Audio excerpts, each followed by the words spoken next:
Today, let me talk about why no-show is a big issue for foreigners in restaurants in Japan. There are actually two big causes, but before digging into the two causes, let me get this out of the way.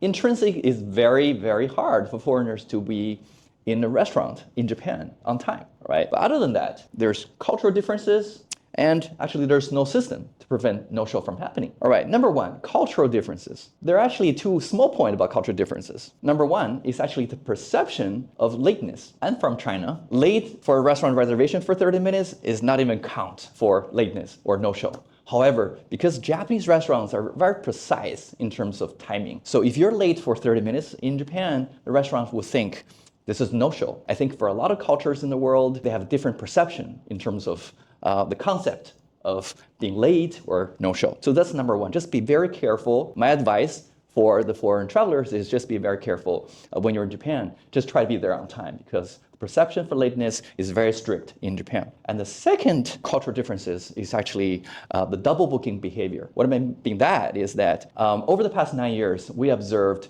there are a lot of foreigners when they book restaurants in their own countries or also in Japan, they actually book 3 or 4 or 5 restaurants for the same time, same date.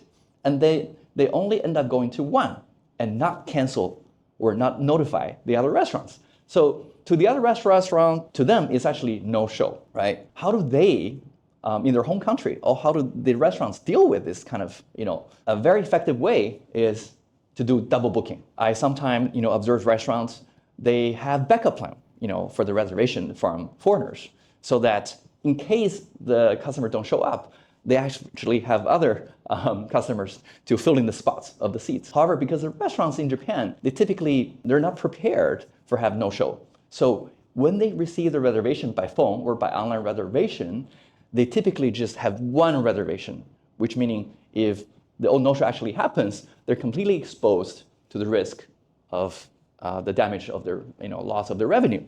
Okay, so these are the two small reasons for cultural differences. And the number two big reason for no-show in a restaurant in Japan is that there's no such system. What I mean by system is like technical system.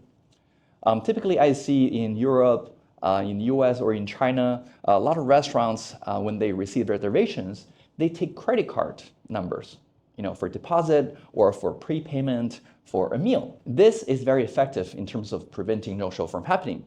So even when the customer don't show up, the restaurant can still deduct the amount from the credit card which they took at the reservation. However, in Japan, because Japanese people don't do no-shows, right? So intrinsically, they're about 1% of no-show rate. Okay, so there's no such system exists in Japanese, especially in the restaurant industry, to take credit card or take prepayment. So when foreigner, make an online reservation or phone reservation, the restaurant don't take any credit card information so that, again, they're exposed to the risk of no-show.